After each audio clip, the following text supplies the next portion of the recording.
Peter Mullen here, bringing you some amazing tips, ideas and inspiration on how to stay fit, sane and healthy through these challenging times. Now, what I've really been enjoying in these segments is speaking with people from a wide range of diverse industries, diverse backgrounds, friends, family, patients.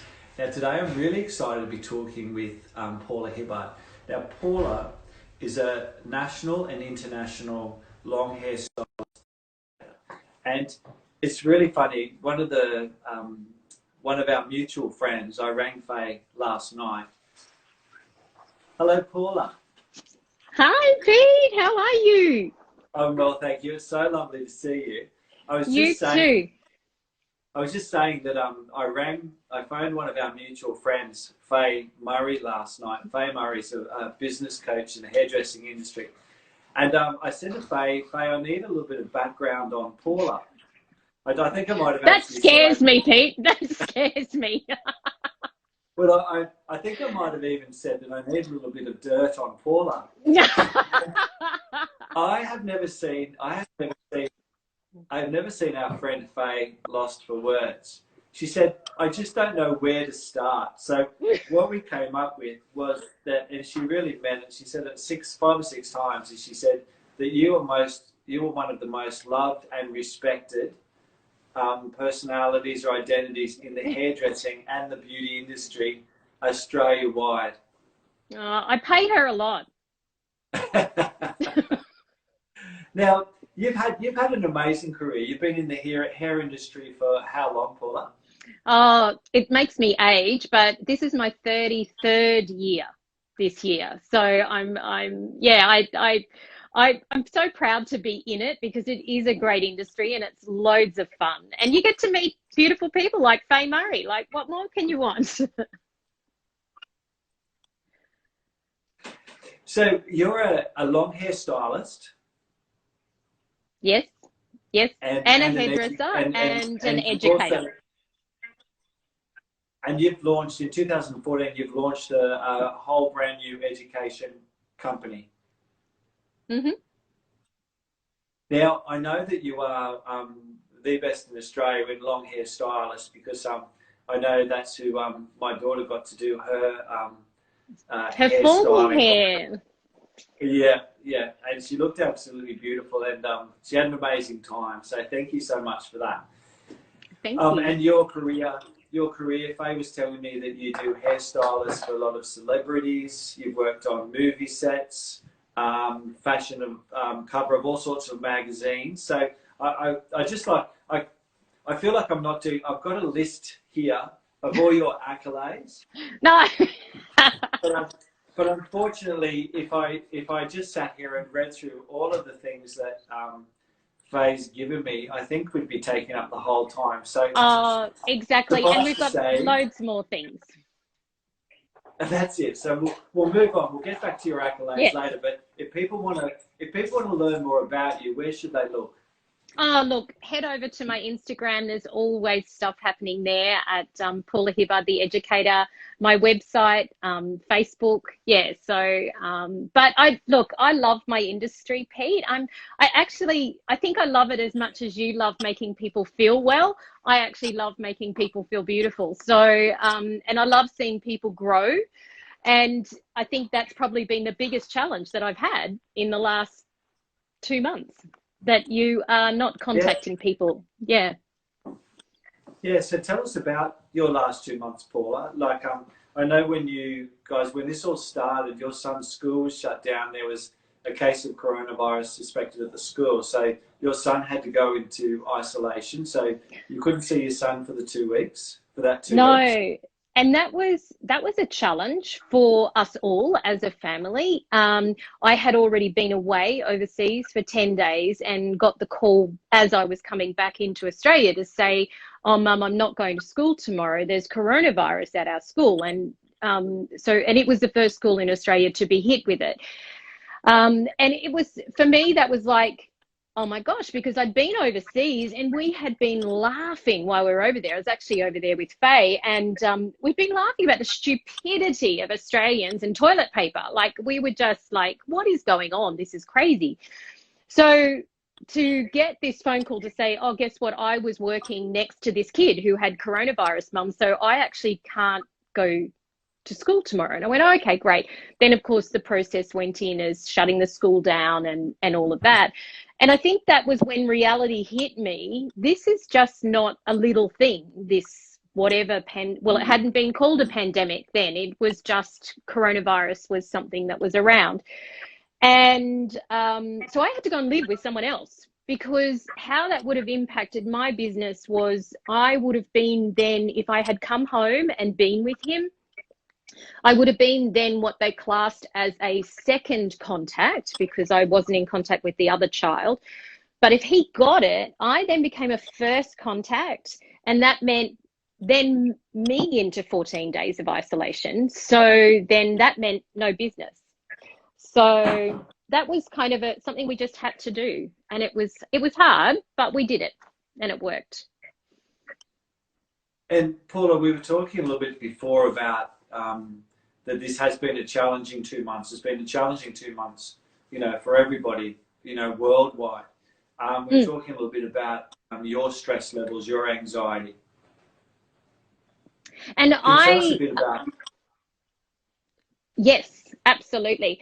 I suffer from depression anyway. That's just life. And I've come to terms with that, quite a few years ago. Probably, how old's Max now? He's 16. So 16 years ago, I came to terms with the fact that I had a level of depression. Years before that, schooling, getting on stage at school and that sort of stuff was nothing. I could not do that. I couldn't have done it. Anxiety was a major in my life. And so now being in a situation where you are stuck at home and there's no people contact apart from the people that you meet at the cash register when you buy your groceries, or the people that your family and maybe your neighbors, but you can't even touch your neighbors. So for me, it's been the lack of contact with people over a long period of time. Like, you can't go and have a coffee with someone, you can't have a glass of wine with someone, and there's no touch. And for me, I'm a big hugger. I'm a big, and that's been really hard. That's been probably the most difficult for me. And Paula, what's helped you through this time? Like, if there's one thing that sort of helped you to sort of get up and keep going with everything, what one thought or something you've seen, something you've heard, what's the thing that's really kept you going through these times? I'd have to say, look, I have to show you my therapy dog. So she's which is not true. She's not a therapy dog, but she comes and she's with me all the time. But the thing that I think has remained for me very positive is also doing lots of Zoom stuff. So being in contact with people over this, so doing something similar to what we're doing now, because you do get to talk. And that's nice.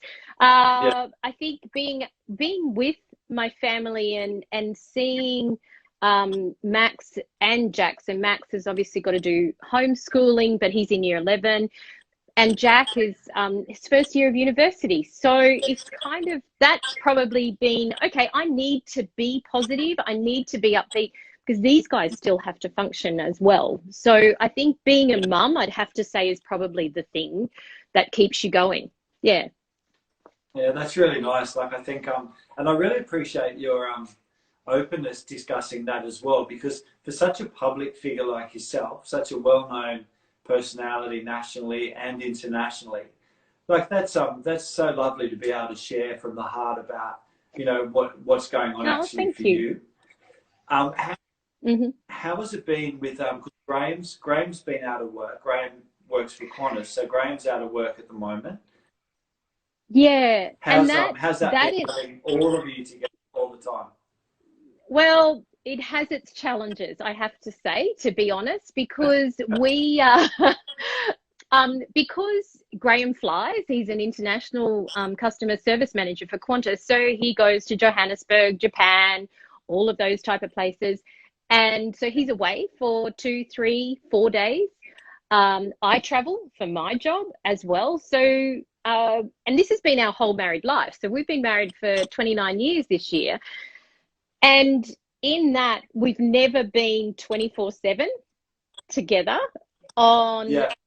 and that's been a challenge, but we've worked through that. That's been good. We've sort of kind of done exercise programs separately and things like that, which has been great. I would have to say, I think the biggest challenge I've faced is that Graham, from a male point of view, is the provider. Like, you know, that's what male point of view is. They're the provider. But from my point of view, it's the first time in 29 years of our marriage that I am earning nothing. So, you know, you kind of go far out, you know, there's no finance. There's nothing coming in. So that's weird. That's Wow. been a challenge. Yeah. How have you coped with that, with the financial stresses? I've kept away from internet buying. That's been a really big thing. Yeah, I think that's sensible. Look, I think once the government came in and said, okay, for small business, we're going to throw you this, that lifeline was great. Also the lifeline of being able to access your super just for a small amount, that was awesome, because that just meant, from my business point of view, I could pay the credit card down and go, okay, I don't have to worry about this now. That's finished. It was great to be able to contact the people who I get my car through. They said, hey, guess what? We'll hold off for 6 months, no charge. Awesome. You know, health, there's lots of help out there, which I think is what's made it so much easier for small business. Yeah, look, I think that's a really good point. And I think for small business, for all of it, I think the government's done an amazing job with getting support out there for support so quickly. I was talking with Michelle from Indulgence's beauty salon here in Newcastle just before you, Paul.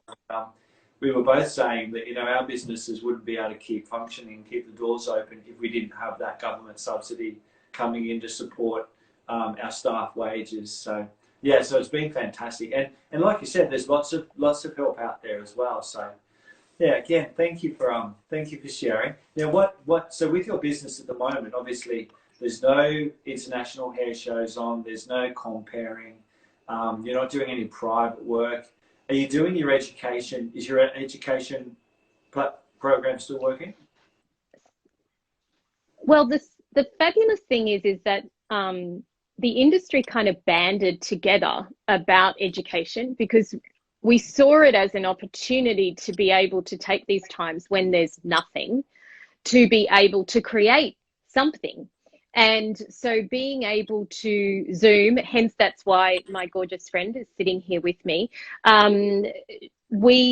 we've been able to take our dollies and go, well, okay, this is how you do this. This is what you do this. Setting up Zoom sessions for salons, setting up Zoom sessions for, you know, loads of people, doing Facebook Live, doing Instagram Live. So it's been really fun and interesting to learn how you should place your camera and all of that sort of stuff, and the funny stuff that comes across on a camera sometimes. Well, you know, it's very interesting. Look, I think that's been a really common theme with a lot of these Instagram lives that I've been doing, is that people are really taking the most. I loved what you said about, you know, making something out of nothing. You know, there's been a constant theme of everybody thinking, right, we've got this time, we've got the staff that we can still keep employed. Let's get some other work and jobs done, and let's really try and connect with our communities, and really not only do it because there's a pandemic, but look at it, how ways and means of how we can stay even more connected and be even more important part of our patients' and clients' lives. So, yeah, thank you for that. And one of the things, Pete, I know that I've done. Oh, no worries. There you go.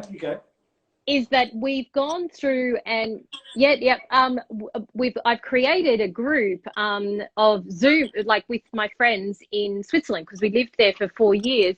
Now we touch base occasionally, it's great, and you have a little brief chat here and there, but we have 6 girlfriends, and so every Wednesday night with a glass of wine, they've usually got coffee because it's the wrong time. I've got a glass of wine, but we sit there and we have a 45-minute chat over Zoom. Now, we wouldn't have done that or probably even created that if this new normal hadn't started. So and for me, I think the reality is that it's not we're going to go back to normal. We're not going to go back to normal. What we have to do is go, what's our new normal? What's a better normal than what we had before? Yeah, no, I think that's really good. I think that's a really wonderful thing, and I think we'll hear lots of great stories after we're all back to our normal way of life again. I think the stories that will come out of this time will be, so inspirational for the rest of our history. Now, Paula, just before, or just one thing that a lot of people might not know about you, and this is for a little birdie told me this story. You knew that was Oops. didn't you? No, it's actually not too bad. Along with your list of accolades that I have here, yes. is a little known skill that you have in karaoke singing. Apparently wearing sequined pants in Auckland, maybe after a couple of wines, there was some amazing karaoke renditions. No, absolutely not. We're not going there, Peter. I was wondering if you're feeling inspired, whether you'd like to give us a few bars now. No, darling, not at all. I haven't got the sequin pants on, so it changes the whole thing when you've got sequin pants on. No, do you know what? It's amazing what a pair of sequin pants and a couple of glasses of wine will make you do. Well, you know who to thank for that story. Yes, thank you for that. Thank you for that, Miss Faye. Now, just before we get into the famous Fast Five, what's one thing that you've been doing to look after yourself at this time? What's one thing that you've found's really helped you with your anxiety? I would have to say exercise. I'm walking every day. If I'm not walking, I'm running. We have really sort of upped the ante on exercise, and I have a neighbor, and because they brought in that 2 people could walk, so we walk down the street, obviously social distanced, but every day we can have a conversation, and it's kind of lovely because she gets the opportunity to go, I'm living with this family and it's, and I get the opportunity to go, and so in sort of like, I think that whole interaction, not only am I getting exercise, but mentally from a female point of view, my voice is going, I'm being heard, and someone's not trying to fix it. We're just being heard, and that's cool. That's awesome. Now, okay. You ready for the famous Fast Five? Yeah, okay. I'm ready. Hang on. Okay, let's go. Favorite exercise? I'd have to say running. Favorite vegetable? I thought about this. Broccoli or broccolini? Favorite splurge? Shoes. Favorite health supplement? Vitamin C, and you have to ask my family about that. They complain about a sniffle or anything. Have you taken any vitamin C? I'm a big fan as well. And one thing that you can't live without? I think I'd have to say I can't really at this stage of my life, and you probably won't like it very much, but I can't live without coffee at the moment. I was thinking it might have been Graham, the kids, the dog. Oh yeah, I couldn't live without them either. But that's a given. That's a given. All right, and then just to finish with Paula, what's your number one tip for keeping healthy and well at the moment? I think mentally, it's talk. Like, I think from the point of view of someone who suffers from that, it's kind of like, you know what, just keep talking. Ring someone, pick up the phone, get on Instagram, get on Facebook Live, get FaceTime someone. You know, just talk. I think that's the big thing. But exercise also. I think you just can't sit on the lounge. As much as Netflix binging is an amazing thing, you just can't do that all the time. Yeah, no, that's awesome. I think that talking is really the key, isn't it?